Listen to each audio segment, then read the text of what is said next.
often he thinks about the urge to kill or about vacuuming, whatever it is. Welcome to Art Fictions with me, Gillian Knipe, bringing you stories of art and the art of stories as myself and a guest artist discuss a piece of fiction and the artist's practice, exploring the ideas which govern both of these creative endeavours. Today I'm thrilled to be speaking with the very talented Daniel Sturgis. Aside from his many other professional commitments, including Professor of Painting at the University of Arts and an extensive curatorial history, Daniel is also an accomplished abstract painter. He casts a wide net to capture an assortment of formal and everyday references, which he presents as pared-down geometric arrangements. Though straightforwardly simple, they are not. Patterns are off-kilter, shapes are peculiar, and little dots appear in unexpected places, disrupting the seriousness of the work. They seem like a simultaneous compliance or acknowledgement of systems and rules, as well as a quietly unwavering refusal to comply. I hope you enjoy our conversation and, as always, many thanks for listening. Daniel Sturgis, welcome to Art Fictions today. It's very good to be here. We are going to talk today about The Mezzanine and a second book, Room Temperature. So The Mezzanine by Nicholson Baker describes a young man's lunch hour in minuscule detail, returning frequently to the astonishing incident of both his shoelaces breaking within days of one another. Do you think that sums up the book? Well, it sums up a little bit of the book. And we can explain why that's true, but also perhaps it's not true as well. Absolutely. The second book is Room Temperature, also written by Nicholson Baker, and it explores the daydreaming of Mike when he sits down to feed his daughter Bug. He flips between his relationship with his mother and his boyhood habits to his connections with and observations of his wife Patty.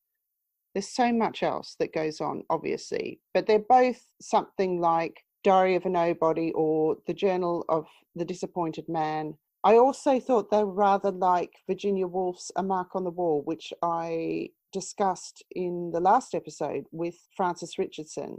And perhaps as well, I don't know if you ever watched the Breaking Bad series. I don't think I've quite watched it, but I'm aware of it. So my favourite episode was when Walter White, who's the main character, he tries to capture a fly through the whole episode. There's lots of things we'll explore, which is what the book is really about. But just to start off with, perhaps you could tell us why you chose not only one, but two books, which is very cheeky. I chose two books, which I know I wasn't really meant to, but in a way, there was a reason to that. And I suppose I really wanted to choose Room Temperature, the second book, which recounts 20 minutes of time when our protagonist is feeding his baby and sort of digressing and thinking about things. But I felt that to fully understand that book, one needed to sort of realize where it had come from and realize how it was different to Nicholson Baker's first book, The Mezzanine. So that was the reason to put them together. Although they're both very short, they're hardly novels at all. One of the things I found quite challenging, I suppose, when you asked me to select a novel, was I was thinking, well, what are the novels I read? And they tend to be quite long books, which one gets completely absorbed into, to do perhaps with their length or to do perhaps with the many characters within them. And to think of a smaller, shorter book that had that quality, I sort of thought that these ones were perhaps true to a kind of richness of detail within them, which some of the longer books I was thinking about also have. So what would be some examples of some of these longer books? I read a lot of autobiographies and a lot of sort of non-fiction books all the time, but the novels that I tend to read are what I call kind of big novels, and I suppose they're like novels that might capture whole generations of people's thinking. So I was thinking automatically of people like John Updike, which intriguingly Nicholson Baker had written his third book about, a sort of love affair or a kind of critique of John Updike, or people like Paul Auster, I suppose big American novels. But then also works by people like Dickens or Great Expectations and some of those very long, detailed, observed works that you kind of get completely drawn into.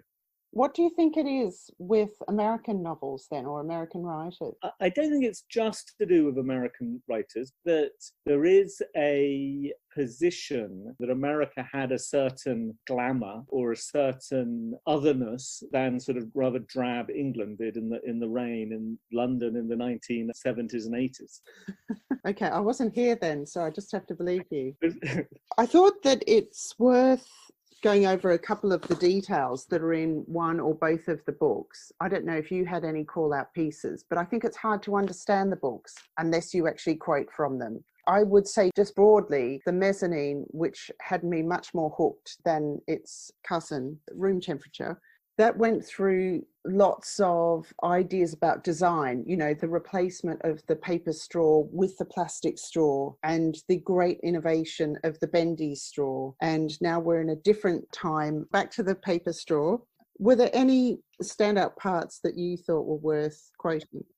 In my mind, what's sort of happening within that book, which is a very funny book, but you have Howie, the protagonist in it, observing in great detail all these small innovations and changes in sort of mass culture or in the world around him. And you know, I very much like the paper towels in the washroom, noticing how the paper towels were once luxurious and then got smaller, and then hand blowers were put into the washrooms to supposedly save time, but actually that led to no staff going into the washrooms, and you know, and the sort of richness of thinking through all these details and sort of the observation of mass culture, I think is amazing. But also, I suppose, the kind of the bigger story within the Mezzanine is this journey that he takes on an escalator, which connects the mezzanine where he works to the outside world. And the idea of the mezzanine being a place perhaps in between places, but also the escalator being a device on which you travel, but in the way that you travel on it seems to speak a lot as well. So that you've got Nicholson Baker thinking through, well, how do we move on an escalator? Do you stand still in a zombified state, or do you use it as a machine to increase your productivity? And what were the decisions by the people who designed the escalator? Did they want us all to be zombies, or did they want us to be more productive? And this strange sort of absurd, really, over-reasoning of things is strangely attractive. He does talk about going from wooden floors to carpeted floors and going from stairs to the escalator. So there's this shift, if you like, from a very noisy world and a very clunky world to a world that we glide through, which I thought got us to Room Temperature, actually. In fact, in Room Temperature, the second book, I thought that was a real gliding sort of novel. It had a very different speed. But just staying with the first novel for a moment, The Mezzanine, I wanted to read out a couple of things to be able to depict, you know, exactly what we're talking about.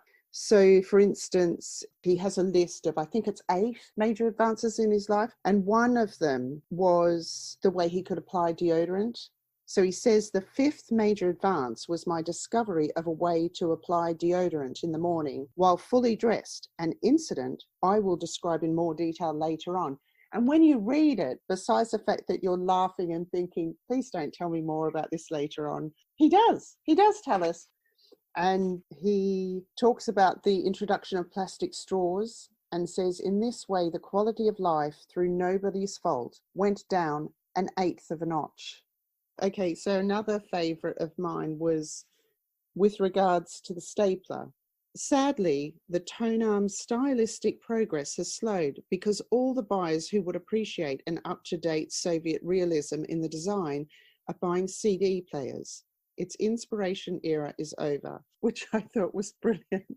In fact, he's clearly quite knowledgeable about different times of design. For instance, the difficulty of, now that we're in an age of post-it notes, which, can I just show you? As you can see... Oh, you've got loads of post-it notes.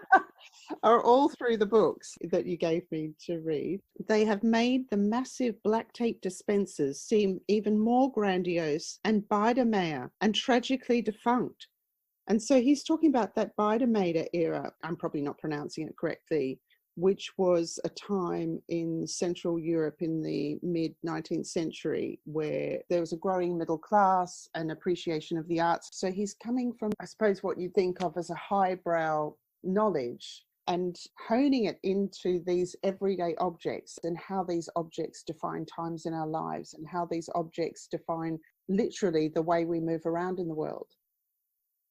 I think that's right. I mean, I think that the turns of phrases that he uses and the reflections he has are rich with association. And there are ways that he describes things which you think you will never quite forget, I always think. That you never quite see something as innocently as you had before because of the associations that he brings to it.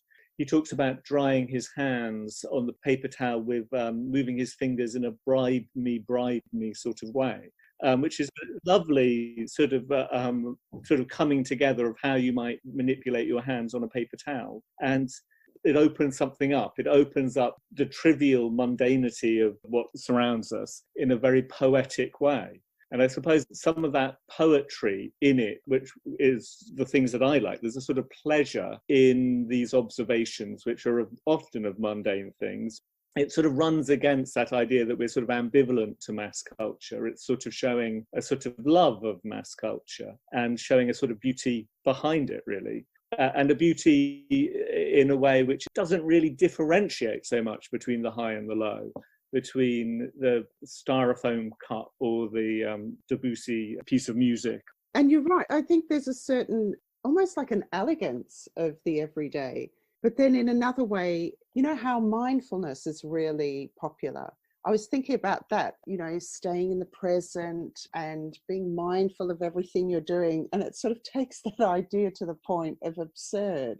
Yeah, it is a bit mad because the associations go too far, which also ties in really with his idea of lists, because really the Mezzanine is sort of like a novel of lists. And I guess another reason I kind of like it is you sort of think, can a novel just be a load of lists? I mean, that doesn't seem quite right, but it seems to question the form of a novel, which is intriguing. And I think the other thing which you touched on just a little bit ago was about the speed of it.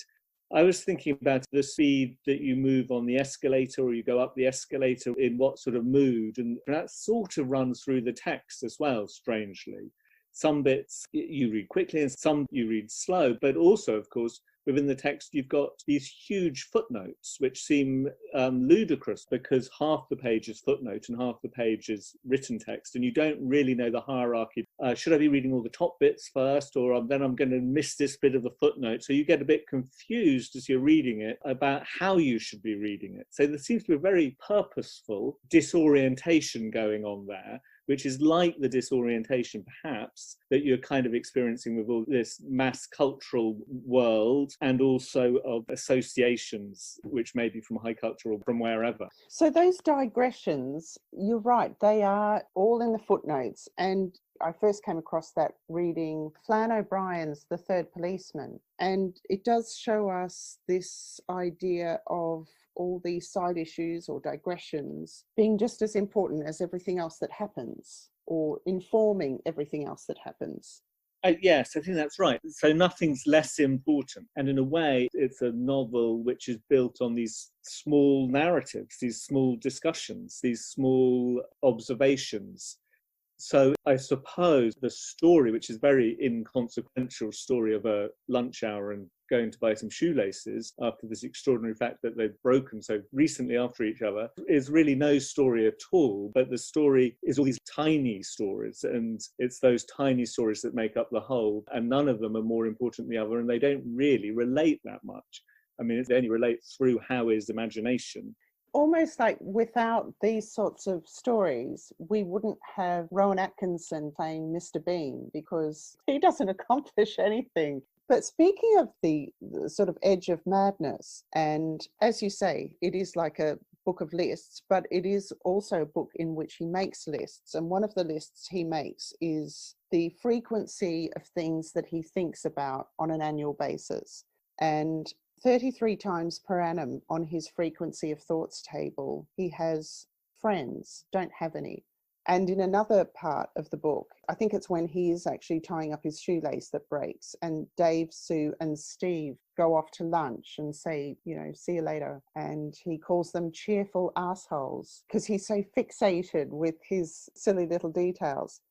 And then he just throws in there, I think it was about 4 or 5, At that age, I once stabbed my best friend Fred with a pair of pinking shears in the base of the neck, enraged because he had been given the comprehensive 64 crayon Crayola box and would not let me look to see how Crayola had stabilized the built-in crayon sharpener under the tiers of crayons. So, I mean, that's horrible because he really could have damaged Fred quite badly. It also made me think of how trying to just see exactly what's precisely before you can help you in a moment that's too traumatic, also that echoes or replicates some other trauma that you've suffered. Well, maybe displacement, I suppose, within it. I mean, it's interesting that he begins the lists at the end, how often he thinks about the urge to kill or about vacuuming, whatever it is. He began thinking of all of those when thinking about Penguin Classic books. And in one of the introductions of the Penguin Classic book, it said, as you've often thought. And then he suddenly began thinking, well, how often have I thought this? And am I actually thinking often about and the absurdity of the reasoning, I suppose. And it's pushing something to an extreme. It's kind of the desire to push something to beyond where you're comfortable. And I suppose that's one of the things that I also quite like about it. So there's an element within both the books, but perhaps more so in the second book, which I think is also to do with sort of inappropriateness. You suddenly think, well, this is just completely inappropriate to be talking about using the toilet and various things like that. And there becomes an inappropriateness with the whole sort of digression.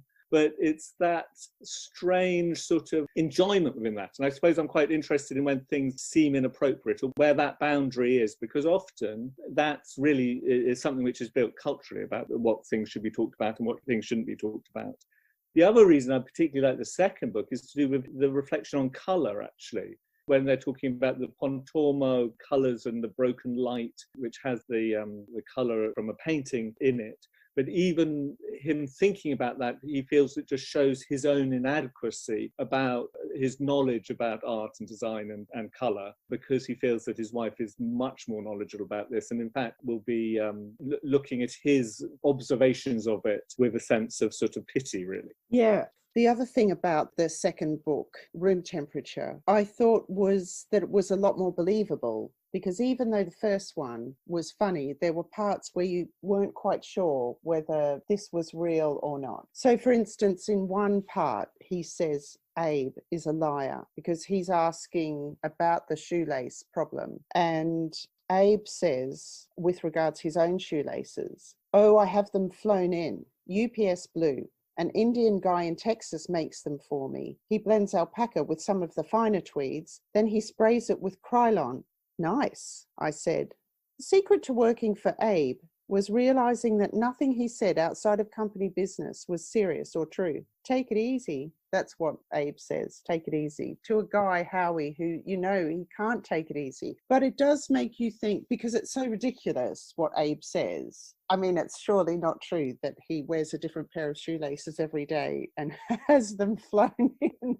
And then the girlfriend is almost too perfect because they share this adoration of sweeping, housework.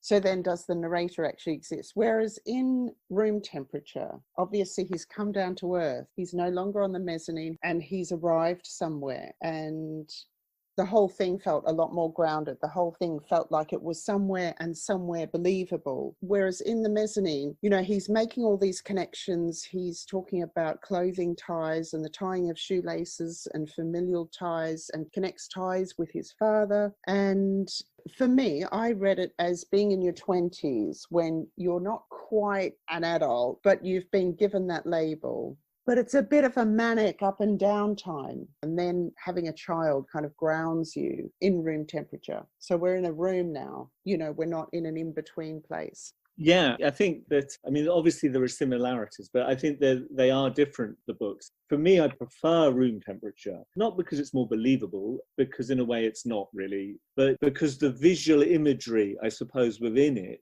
is truer. I love the idea of them making this mobile out of finding little slips in a jacket. That idea I find very, very appealing. And also, I love the other bit at the end of that book where he's listening to his wife write her diary and listening for the comma and noticing this small little intervention in the text. And then he begins thinking about the comma through music and gasping for breath.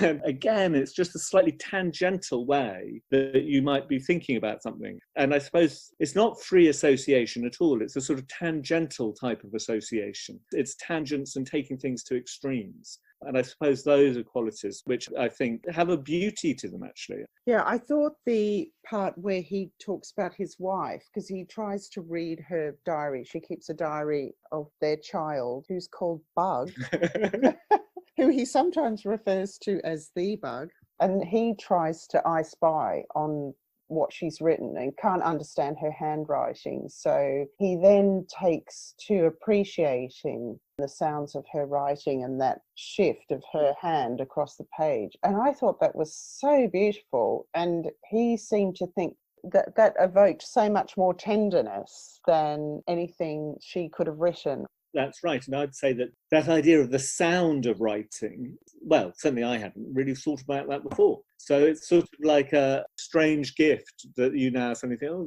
the sound of the writing, and that may have particular resonance or whatever as well, which is really nice. Painting is really an inadequate language to be saying many things. There's so much about observations and the observations of the small details, which are very, very much part of an artist's practice. And I wanted to shift to talking about your work in that context, because in the same way that Howie and Mike are recognizing these finer details, I think there's an element of your work that's also loaded with hints and symbols and shapes and patterns, and they're recognizable in our everyday lives. But we would all probably differ from what we recognize. So if I take your most recent paintings that have a checkerboard, one person might recognize that as a checkerboard, be it for drafts or for chess. Somebody else might see it as a software holding screen, in a design package. They also look like racing flags, and then they're quite disjointed or slightly off kilter. So then we get that idea of fabric that's folded where the pattern reappears and the part that's folded in we can't see, or overlays of paper. So what seems fairly straightforward becomes quite complex and mysterious. So can you talk a bit about your most recent work? Yes, I think that what you're saying is interesting, because I think that the use of motifs within the paintings, whether they be checks or whether they be circles or areas of particular colour, obviously different people have different associations. And one of the things that I very much hope that I kind of achieve is to try and create something where you leave it open as to what those associations are. You never try and close it down. So you don't think, oh, well, that's obviously this. That's clearly a checkerboard, or that's clearly the Photoshop holding pattern. So you leave things just in this slightly open and ambiguous state, so that the use of particular motifs has a slight instability to it. I mean, the most recent paintings I've been making, or the last ones that I exhibited in Amsterdam, from a series which is called Wework Together. And they are really, I suppose, about codependency, and that they were paintings that work together, in a sense, through a type of formalism with different things relating to different things within the whole paintings, and they had to work together. But then also that they related to paintings which were elsewhere within the gallery space.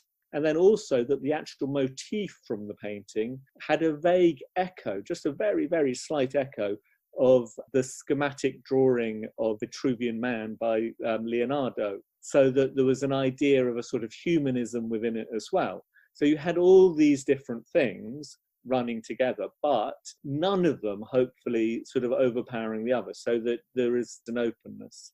And I suppose the other element within that work is that idea that they look very sort of clean and graphic and bold and sort of full frontal and perhaps almost sort of machine made, but then have been made by hand in a very slow sort of way, which when you look at the paintings in real life, as opposed to on a screen, you see they have all been made by hand, and they must have taken ages. And why on earth would you do something like that? There must be a quicker way to do it. And there's that kind of push against the expectation of what one might expect. And I quite like that tension. It goes back to what I was saying about inappropriateness, that it doesn't necessarily feel like the most appropriate way necessarily to be making the painting. Earlier on, when I was making sort of large flower paintings, I would be mixing a lot of sort of silkscreen medium into the paint to help the paint sort of move like a silkscreen. And they had a sort of silkscreen feel to them. And then you think, well, that is ridiculous, mixing silkscreen medium into the painting and then deciding to paint it all with brushes. But it's that sort of association of the way that something's made, and the way that something's made being able to say something meaningful is kind of interesting. Just on the work that you had at Wework Together, which was at PS Gallery in Amsterdam, you had 3 paintings. One was, I'm going to refer to it as a double, which had a particular image on the left and a particular image on the right. And then there were 2 singles, and the 2 singles were like call-outs or close-up details of the left and right segments of the double painting. Is there something different in the smaller paintings, or are they literal repeats of what is in the larger painting?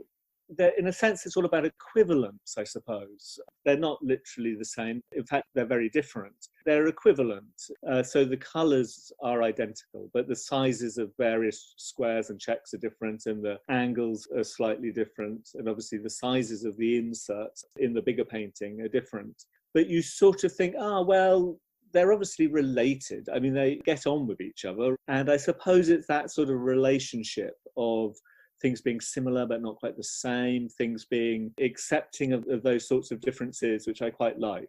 The way in the big painting where you've got these 2 inserts of circles with squares on them in a sort of sea of blue and white checks is a very sort of bold and electrifying painting. It's got a lot of optical punch to it, if you like. And then when you see the other 2 on the wall, they seem, in a sense, more humble sort of paintings, that they have a fragility to them, which is different. So there's also a sort of mood within the different works that is connected. And then I suppose the third thing to say is that because there is this very strong relationship between all these paintings within the installation, that suddenly you're in the middle of it all. You're in this discussion that these paintings are having between each other about how similar they are or how not similar they are. And you are somehow a third party in that. I suppose it's around that idea of building a series of work which is not only speaking to each other, but which is in dialogue with each other within a room and is sort of activating a space.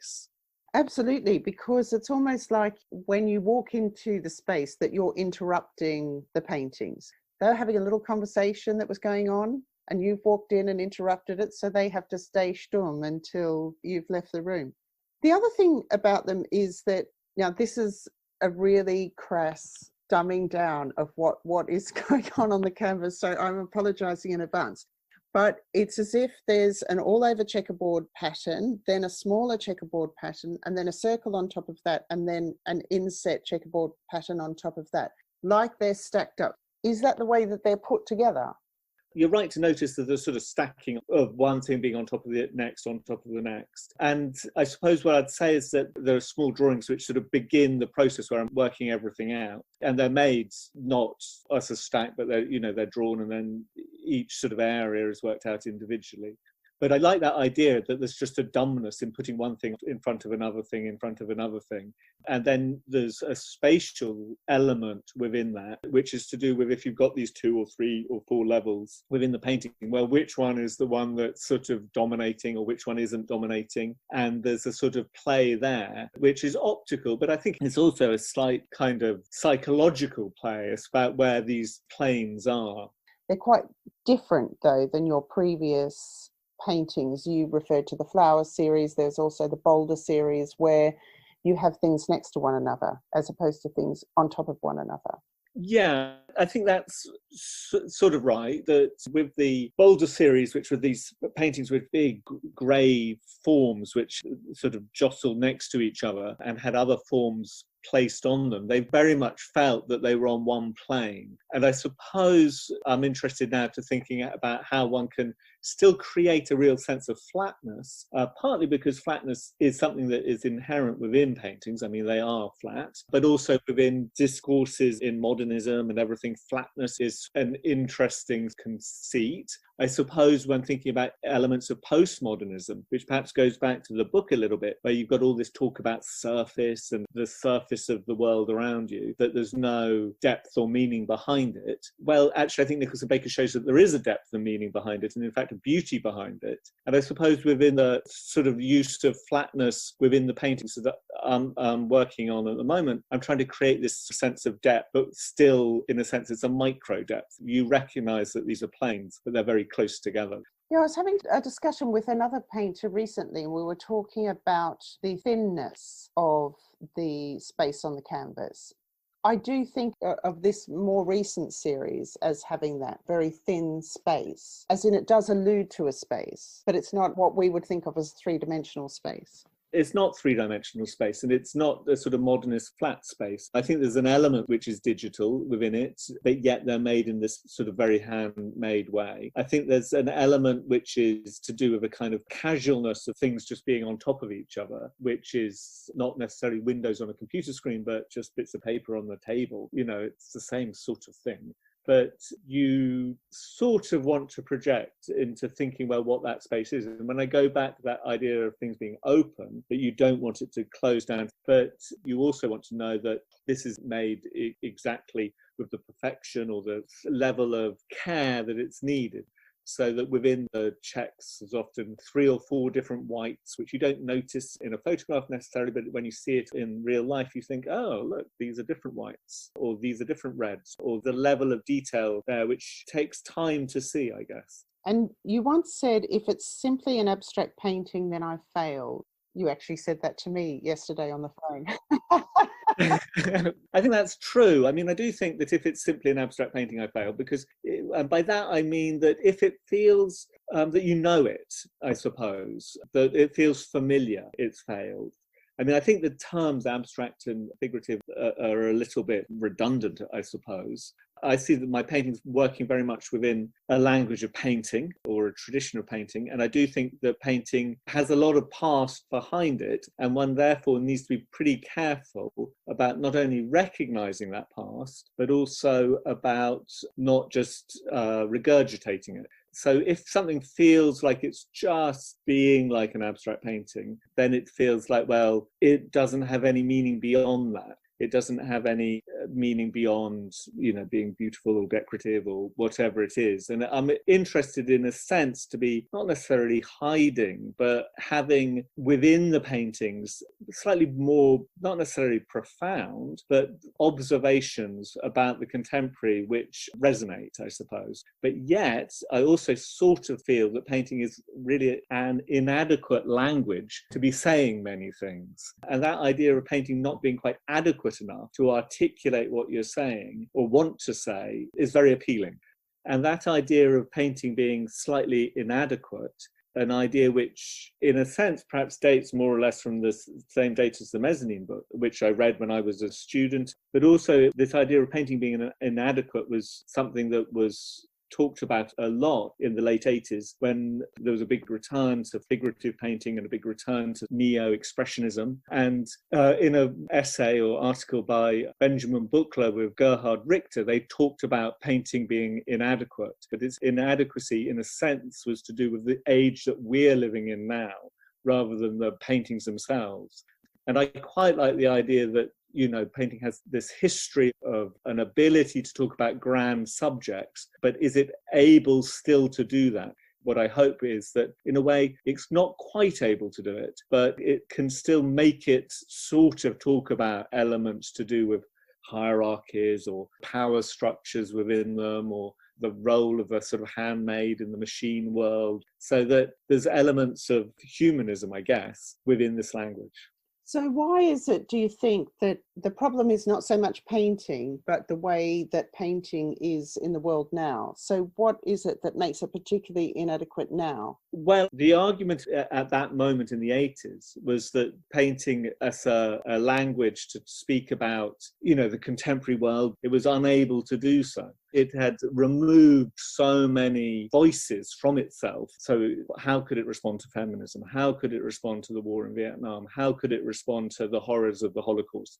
All of those sorts of questions. Now, of course, I think painting absolutely can do all of those things, but it does so now knowing that it's not necessarily the most politically engaged medium there is, but yet it still has the ability to change the way that people see things within the contemporary. I can't remember the exact words that you said, but when you were talking just then, I was thinking, I don't know what you think of this, but perhaps it more gauges the temperature, funnily enough, going back to the book room temperature.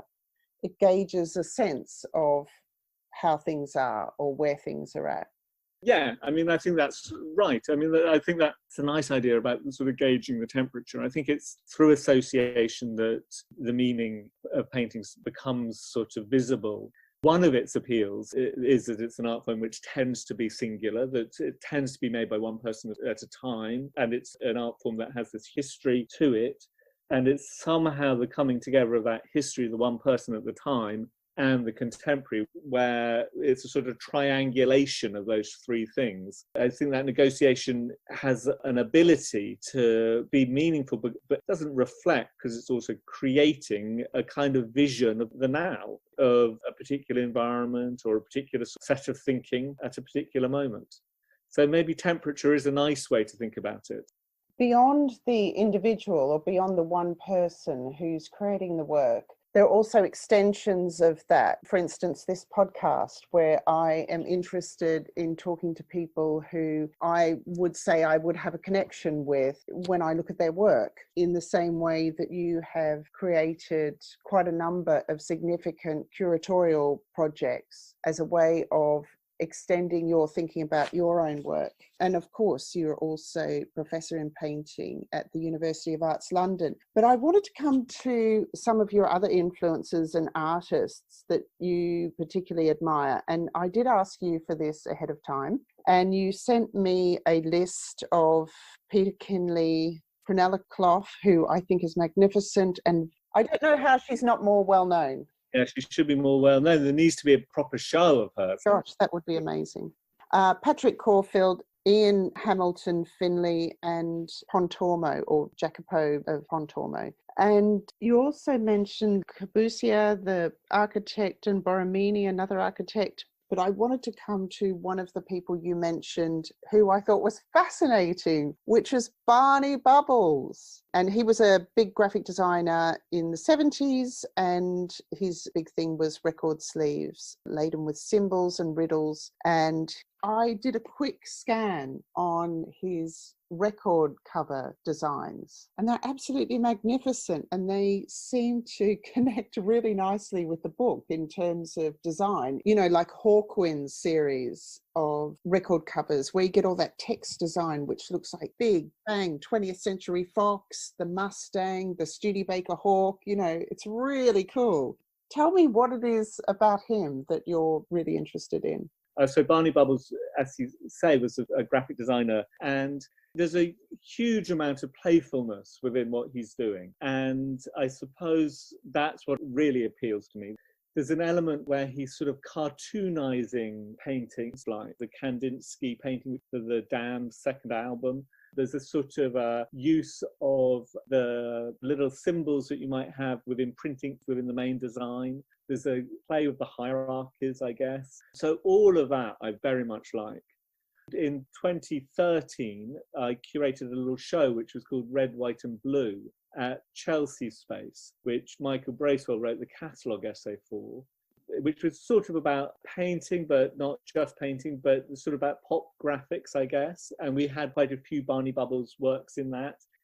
And of course, the other thing is the relationship of painting to graphic design is like one of those slightly awkward relationships. But if one looks back at the history of abstraction and to the early avant-gardes, there was no worry at all about the fact that the Sonia Delany could turn up on a scarf or the Malevich could be a teacup. It's a new sort of nervousness that we have, or it's a nervousness since the 50s and 60s. I have noted quite a turnaround in that very, very recently. I mean, it's awful A lot of people have lost their jobs, and artists, as you well know, have such precarious sources of income as it is. So people have been grappling to generate some sort of income. And for instance, Matthew Burrows is doing the Artist Support Pledge. So that's got artists, even artists that are in galleries, are shifting out of their safe space and selling smaller works and works on paper online. But I've also noticed, hurrah at last, I say, artists that are putting interpretations of paintings, not actual paintings, on T-shirts. And there's an artist, Emma Hart, who's creating these amazing ceramics as part of her Christmas. I always think of Sonia Delaney because that was such a brilliant exhibition at the Tate. And you could see how she was doing costume design and she was doing theatre design. And then when you scratch a bit further, absolutely, you see that right back to Malevich, they were doing exactly the same thing. Picasso did a lot of design as well. So yeah, it is a tricky connection. Strange hierarchy. And it goes back to that question of appropriateness, perhaps, or, you know, where are the boundaries of these things, and when is a painting, and when is it graphic design, and, you know, and what's wrong with that anyway? And it's that sort of thinking which I kind of enjoy. So that would be the reason to think, I suppose, around Barney Bubbles. And also because he's under-recognised, you know, he should have a big exhibition at the Design Museum. Why hasn't that happened? And I think the play within his work, I see quite a big connection with the play within early Jeremy Moon paintings. There's a similar sort of idea that playfulness and humour really is a valid language. Yeah, Jeremy Moon certainly created some brilliant works. And so can you talk a bit about Borromini, the architect? The reason I'm interested in Borromini and in that sort of architecture is again to do with that idea of elements of different languages being put together in different ways, so that you have a kind of inherited language, a language of the High Renaissance, being used by him, but in a playful way. He sort of creates elements too big or juxtaposes different architectural elements in ways which an older order would have felt to be inappropriate. A lot of his doors and windows, he creates these strange ears so that within the moulding, they begin to look almost like heads or faces. Again, there's a sort of cartoon-like anthropomorphism within it where you think, well, am I really meant to be seeing this face? It's meant to be sort of classical, but yet he's using a language which has been inherited in a different way.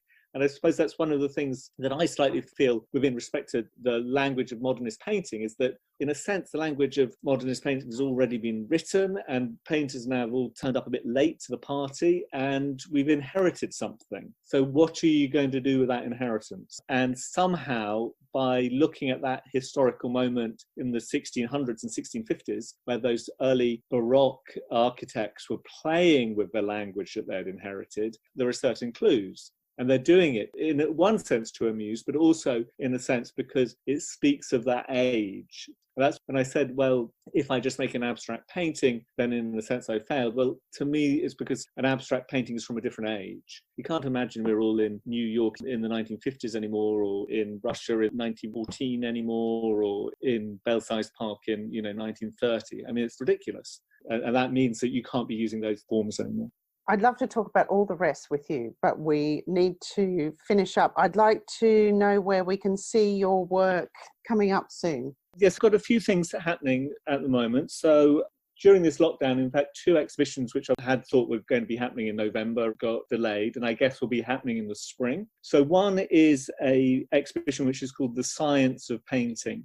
And it's an exhibition which I'm doing with the artist Dan Walsh, the American painter. And what we've done is we've made a series of paintings on paper. He's made a series of 10, and I've made a series of 10, and we've made them on the same size paper and same make of paper, responding to the same titles. So that's coming up at Luca Tomasi Gallery sometime in the spring.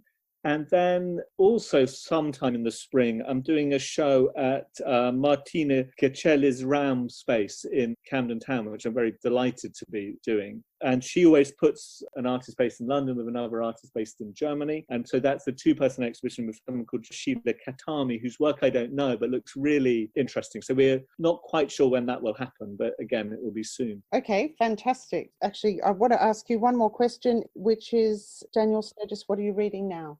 Oh, what am I reading? I'm reading a few things at the moment. I tend to have quite a lot of books sort of around. So one thing I'm reading is the painter Richard Roth has written a book called No Lab. So Richard Roth, who's a formalist painter who's working now, makes very beautiful sort of box-like paintings. He had a show at Rocket Gallery quite a few years ago, and that's where I first met him. But he's written a sort of thriller set in an art school called No Lab. And I'm also reading a biography of Frank O'Hara by Brad Gooch called City Poet. Daniel, thank you so much for your time today. You've been really generous. Thanks for being on Art Fictions. It's a pleasure.